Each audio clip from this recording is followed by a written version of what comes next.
안녕하십니까. 만화공인중개사의 저자 이용훈입니다. 오늘은 민법 및 민사특별법 제46강 공인중개사법은 제45강에 해당이 됩니다. 이 상가 건물 임대차 보호법에 대해서 같이 알아보도록 하겠습니다. 자, 먼저 상가 임대차 보호법의 적용 범위입니다. 적용 범위.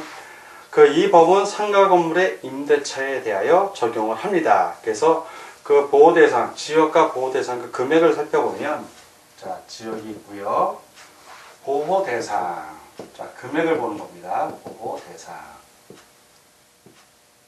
먼저 서울입니다. 서울은 어떤 상가 건물 임대차 보호법의 대상이 되냐면 6억 1천만 원. 자, 6억 1천만 원. 이하죠, 이하에. 6억 1천만 원. 자, 과밀 억제권역 및 과밀 억제권역 플러스 부산입니다. 부산. 자, 이 경우에는 5억 원 이하입니다. 5억 원. 자, 그리고 이제 광역시입니다. 광역시 등. 광역시. 군지역 인천, 부산은 제외합니다. 인천, 부산, 이 과밀 억제권역에 인천이 들어가고 요 부산이 포함되어 있기 때문에 그렇죠. 자, 광역시, 그리고 세종 플러스 세종, 파주, 화성, 안산, 그리고 용인, 김포, 파주 이런 지역 포함해서입니다. 이 경우에는 3억 9천만 원입니다. 3억 9천. 자, 그리고 이제 이 지역 세 지역이 아닌 그 밖의 지역입니다. 자, 그 밖의 지역. 그 밖의 지역에서는 2억 7천만 원입니다. 7천만 원. 자, 그리고 이 보호 대상의 판단 그 기준은 이게 바로 요 판단 기준은 환산 보증금이라고 합니다. 환산 보증금. 이 환산 보증금은 어떻게 환산하냐면 그 보증금을 냅니다. 자, 월세로 보증금 내면 이 보증금 플러스 그 월세 곱하기 100을 합니다. 곱하기 100. 자, 보증금이 예를 들어서 1억입니다. 그리고 예를 들어서 월세가 100만 원이라면 100만 원 곱하기 100 하면 1억이죠. 그 합참은 환산보증 2억. 서울의 2억이라면 6억 1천만 원 이하니까 보호 대상이 된다. 이런 뜻이 됩니다. 자, 보증금에 이제 월차임이 있는 경우에는 월차임의 100을 곱한 금액을 보증금에 합산해서 환산보증금으로 하고요. 이 법은 이 상가건물 임대차 보호법을 말합니다. 이 법은 일시 사용을 위한 임대차가 명백한 경우에는 적용하지 않습니다. 자, 그리고 등기하지 아니하고 전세 계약에 관한 여는 이 법을 준용을 하고요. 환산 보증금이 보호 대상 금액을 초과하는 경우에, 자, 서울에서 6억 1천만 원을 초과하는 경우가 발생할 수 있겠죠. 뭐 나머지 지역도 마찬가지요. 그 경우에 상법법 규정 여부입니다. 자, 이제 환산 보증금이 초과하는 경우에 이 상가 임대차 보호법이 적용되냐, 이 규정이 있는데 그 적용 여부를 좀 살펴보는 겁니다. 규정에. 그러면 먼저 적용이 되는 것들, 적용 대상 규정, 적용 대상 규정. 어떤 것들이 있냐면 대항력 적용됩니다. 대항력. 자, 두 번째 계약갱신 요구권도 적용이 됩니다. 자, 그리고 권리금 규정도 적용이 되고요. 3기 차임 연체하고 계약 해지 역시 적용이 되고요. 표준계약서 권장 이런 것들은 다 적용이 됩니다. 초과하더라도 초과했을 경우입니다. 근데 초과했을 경우에 적용 대상이 아닌 경우가 있어요. 적용되지 않는 거, 상법법이 적용되지 않는 거. 어떤 게는 최단기 보장 안 되고요. 자, 그리고 두 번째는 우선 변제권도 보장되지 않습니다. 그리고 역시 최우선 변제권 보장되지 않고요. 임차권 등기 명령도 보장되지 않습니다. 그래서 요거 두 개는 좀 구분해서 여러분들이 좀 기억해 주시기 바랍니다. 자, 그리고 상가 건물은 사업자 등록 대상이 되는 건물을 말합니다. 적용 대상이 아닌 건물에는 종교나 자선단체, 그리고 친목 모임, 사무실 임대차 이런 것들은 상가 건물 임대차 보호법의 적용 대상은 아닙니다. 적용 범위 알아봤고 다음 대항력을 알아보도록 하겠습니다. 자, 이번에는 대항력에 대해서 알아보겠습니다. 대항력. 대항력 요건은 등기가 없어도 건물의 인도. 자, 건물의 인도. 건물을 받았다는 얘기죠. 그리고 사업자 등록을 신청한 때, 자, 신청한 때에는 그 다음 날부터, 바로 다음 날부터 대항력이 발생을 합니다. 그래서 임차 건물의 양수인은 임대인의 주의를 승계하게 되어 있습니다. 대항력에 의해서. 다음 존속의 보장입니다. 존속의 보장. 그 임대차의 존속 기간은 최단기 1년. 네, 최단기 1년을 제한을 주는데 법정 보장이라고 합니다. 임차인은 1년 미만으로 정한 기간의 유효 주장은 가능합니다. 임차인은. 근데 임대인은 주장했을 때 임차인이 1년을 주장하면 그걸 들어야 된다는 얘기요. 그리고 임대차 종료 시 보증금 받을 때까지 이 기간은 유효합니다. 존속이 됩니다. 자, 이 존속의 보장에서 제일 중요한 규정은 뭐냐면 계약갱신 요구권이야. 계약을 갱신, 다시 신청한다는 얘기죠. 요구하는 권리입니다. 요구권. 자, 이 계약갱신 요구권. 임대인은 임차인이 임대차 기간이 만료되기 6개월 전부터 1개월 전까지 사이에 계약갱신을 요구할 경우 정당한 사유 없이 거절하지 못한다. 자, 임차인이 요구하면 임대인은 결국 들어줘야 된다는 얘기입니다. 임차인의 계약갱신 요구권은 최초 임대차 기간을 포함하여 전체 몇 년? 예, 10년입니다. 10년. 이 10년을 초과하지 않는 범위 내에서 행사가 가능하다. 10년까지 가능하니까 처음에 계약해서 1년, 그 이후에 9번 가능하다는 얘기입니다. 갱신되는 임대차는 존속기간을 1년으로 보고 전 임대차와 동일한 조건으로 다시 계약한 것으로 봅니다. 계약갱신 요구권은 보호대상 보증금을 초과하는 임대차에 대하여도 이건 적용됩니다. 계약갱신 요구권 워낙 중요하죠. 자, 다음은 이제 계약의 갱신입니다. 계약의 갱신. 그 상가 건물은 장사하는 거니까 1년만 장사하고 그만두는 사람은 없습니다. 보통 5년, 10년, 더 그 이상도 가죠. 그래서 계약의 갱신, 이게 법정 갱신은 주택 임대차 보호법의 내용과 동일합니다. 그러니까 서로 얘기 안 하면 자동으로 갱신이 되는 거죠. 그 전임 그 계약 내용과 동일하게 되는데, 단 임차인이 3기의 차임 연체 시, 자, 여기서 중요한 거는 3기의 차임을 연체했을 때, 자, 연체를 하면 어떻게 되느냐? 법정갱신은 적용되지 않습니다. 이때는 법정갱신이 적용이 되지 않아요. 그래서 주택임대차보호법에서는 2기의 차임 연체, 상가임대차보호법에서는 상가건물 임대차보호법에서는 3기의 차임 연체, 요거 구분해서 알아두시기 바랍니다. 자, 경매에 의한 임차권의 소멸을 보면 임차권은 임차 건물에 대하여 민사집행법에 의한 경매가 행하여진 경우에는 그 임차 건물의 경락에 의하여 소멸한다. 자, 임차 건물이 경매로 낙찰이 되면 그 임차권은 이제 경락에 소멸이 됩니다. 근데 요 다음 내용이 중요해요. 다음은 항상 보증금이 전액 변제되지 아니한, 보증금을 다 못 받았어. 플러스 어떤 규정이냐? 대항력 있는 임차권입니다. 즉 선순위, 일반적으로 가장 앞선 순위의 저당권보다도 앞선 거, 예, 그런 대항력 있는 임차권은 그러하지 아니하다. 대항력 있는 임차권은 보증금을 전액 변제받지 못했을 때, 보증금을 다 받지 못했을 때는 그러하지 아니하다. 즉 소멸하지 않습니다. 자, 네 번째 이제 차임 등의 증액 청구입니다. 차임 등의 증액 청구. 차임의 증액을 제한을 하는데 차임의 100분의 5, 예, 5%죠. 100분의 5 초과를 금지합니다. 증액을 할 때. 자, 그리고 증액 후 1년 이내에는 증액하지 못합니다. 그리고 월 차임 전환할 때, 월 차임으로 전환할 때, 연 12% 이하, 12%, 연 12%예요. 1할 2푼 이하로 전환하여야 합니다. 자, 다음 보증금의 회수에 대해서 같이 알아보도록 하겠습니다. 자, 이번에는 보증금의 회수에 대해서 같이 알아보도록 하겠습니다. 보증금 회수. 그 우선 변제권의 보장입니다. 우선 변제권 보장.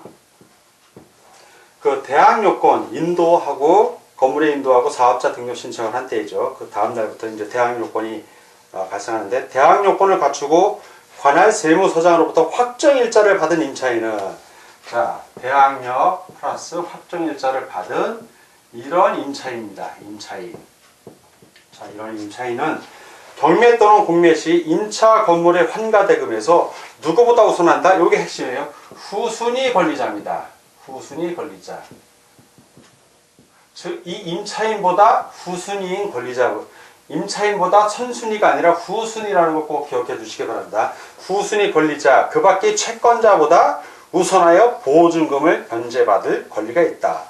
임차인보다 앞선 선순위 권리자보다는 못하지만 그 후순위 권리자보다는 먼저 변제받을 권리가 있는 겁니다.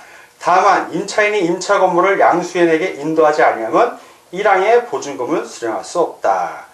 즉, 그 보증금 변제 받을 때, 즉 법원에서 이제 배당 받을 때, 그때 보증금을 수령하려면 그 건물을 양수인에게 줘야 된다는 얘기죠. 강제경매 신청 시의 경우입니다. 강제경매 신청 시 임차인이 집행권원으로 강제경매를 신청하는 경우, 이번에 임차인이 보증금을 받아야 되는데 못 받았어요. 그럼 법원에 경매 신청을 해서 강제경매를 이제 신청하는 경우입니다. 이럴 때는 반대 의미의 이행 또는 이행의 제공, 즉 집을 비워주는, 아니 상가 건물을 인도해주는 거, 그걸 말합니다. 반대 의미의 이행 또는 이행의 제공을 집행 개시의 요건으로 하지 않는다.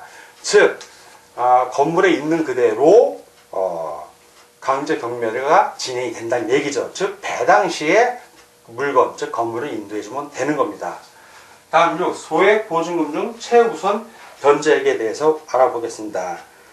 그 상가 건물 소액 보증금 중 최우선 변제액을 보면 그 상가 건물 임대차법에서 맨 처음 우리가 보호대상을 받고요.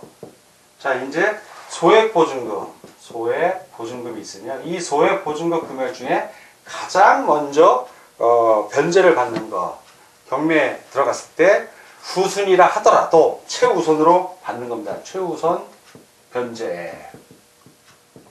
이걸 좀 살펴보겠습니다. 자, 먼저 서울입니다. 서울의 상가 건물 임대차 보호 대상은 6억 1천만 원이고요. 그리고 소액 보증금은 잠깐만요. 다시 보겠습니다.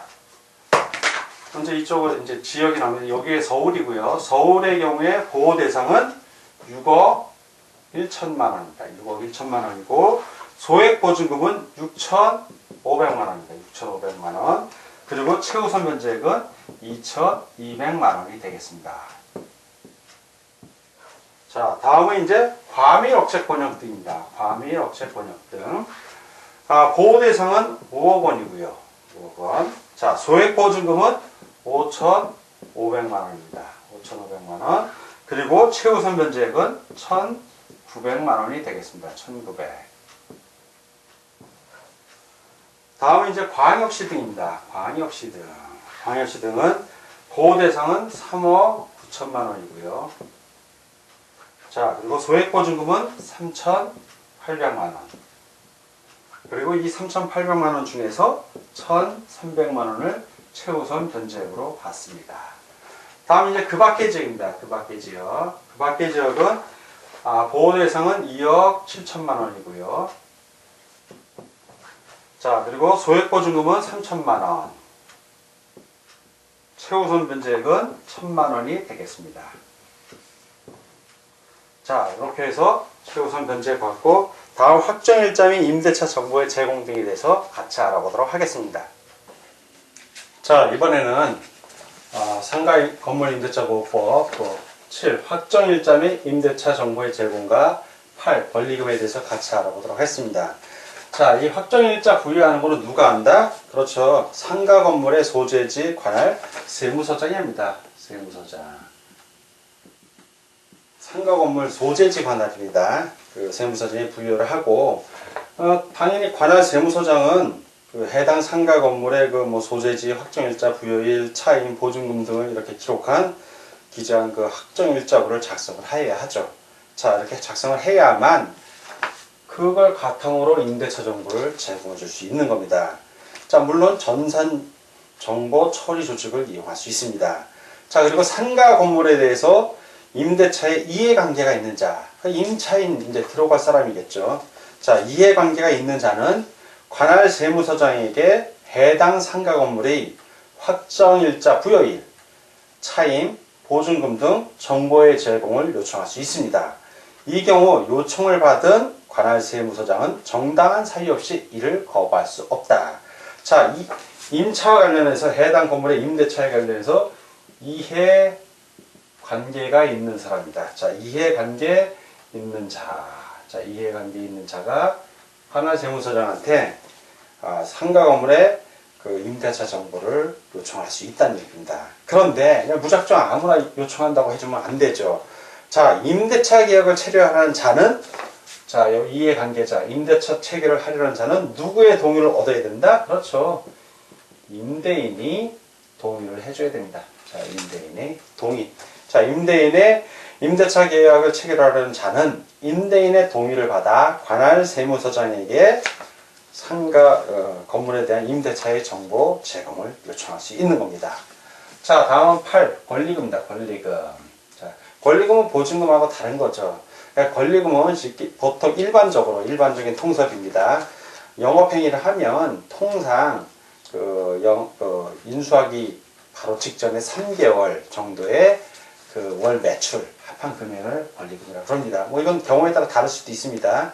그리고 이 권리금의 대부분은 일반적으로 여러분들 영업권이라고도 하고, 인테리어 비용 처음에 들어가잖아요. 임차하고 내가 상행위를 하려면 인테리어 비용 들어가고, 거기서 열심히 영업하느라고 갈고 닦은 노하우라든가 그런 거와 관련된 겁니다. 그러니까 임대인하고는 직접적으로 관련이 없죠. 임차인끼리의 얘기입니다.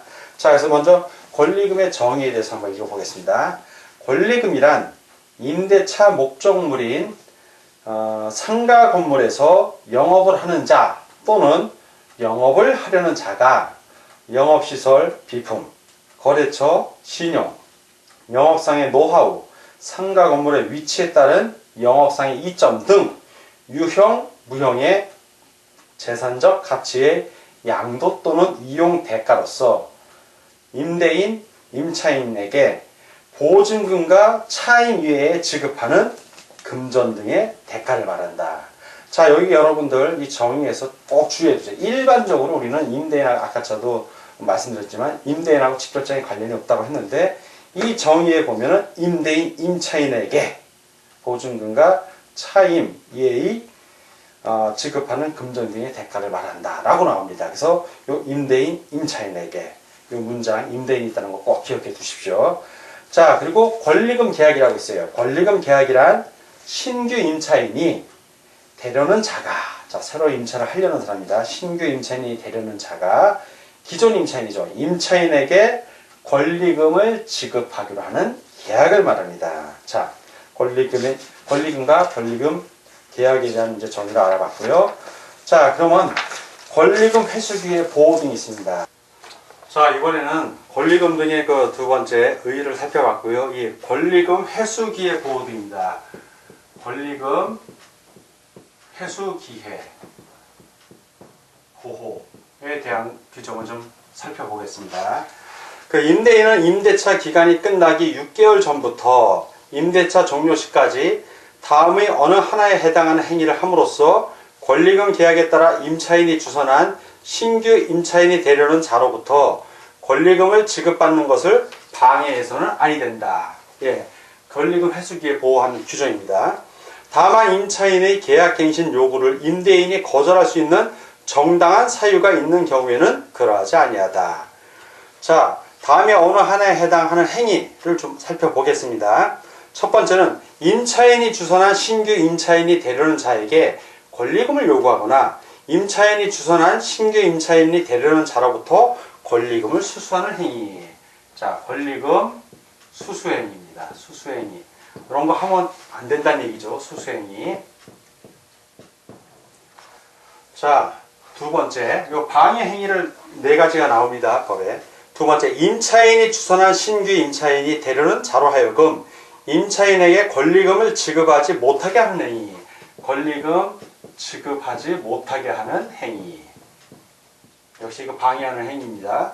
세 번째, 임차인이 주선한 신규 임차인이 되려는 자에게 상가 건물에 관한 조세, 공과금, 주변 상가 건물의 차임 및 보증금, 그 밖의 부담에 따른 금액에 비추어 현저히 고액의 차임과 보증금을 요구하는 행위.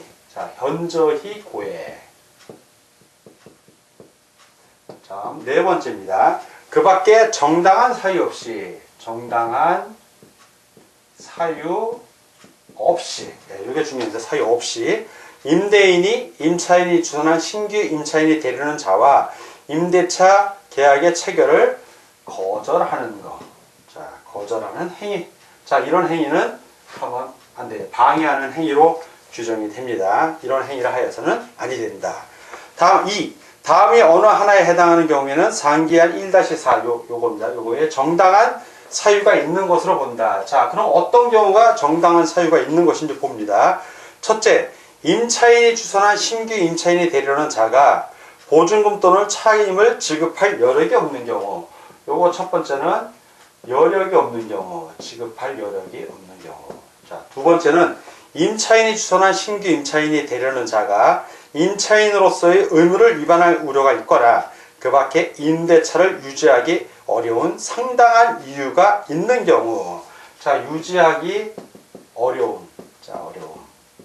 이런 경우고요. 세 번째는 임대차 목적물인 상가 건물을 1년 6개월 이상 영리 목적으로 사용하지 아니하는 경우. 1년 6개월 이상 영리 목적으로 사용하지 않는 경우. 자, 네 번째는 임대인이 선택한 신규 임차인이 임차인과 권리금 계약을 체결하고 그 권리금을 지급한 경우. 임대인이 선택한 신규 임차인입니다. 자, 이렇게 네 가지 경우가 있는데 이거는 정당한 사유에 해당이 됩니다. 자, 그래서 지금 이게 첫 번째 규정이고 이게 이제 두 번째 규정인데 세 번째 규정을 보면 임대인이 이 일을 위반하여 임차인에게 손해를 발생하게 한 때에는 그 손해를 배상할 책임이 있다. 방해 행위를 해서 손해를 발생하게 하면 손해를 배상해야 된다는 얘기입니다. 이 경우 그 손해 배상액은 신규 임차인이 임차인에게 지급하기로 한 권리금과 임대차 종료 당시의 권리금 중 낮은 금액을 넘지 못한다. 높은 금액이 아니라 낮은 금액을 넘지 못합니다. 4. 3에 따라 임대인에게 손해배상을 청구할 권리는 임대차가 종료한 날부터 몇 년 이내 3년 이내에 행사하지 아니하면 시효의 완성으로 소멸된다. 그래서 이 손해배상 청구 권리는 소멸시효가 3년이라는 거 꼭 기억해 두시기 바랍니다. 자, 오늘은 민법 및 민사특별 제46강 그리고 공인중개사법 제45강 시간으로서 이 상가건물 임대차 보호법에 대해서 같이 공부하였습니다. 오늘 공부하느라고 수고 많으셨습니다. 다음 시간에 뵙겠습니다. 감사합니다.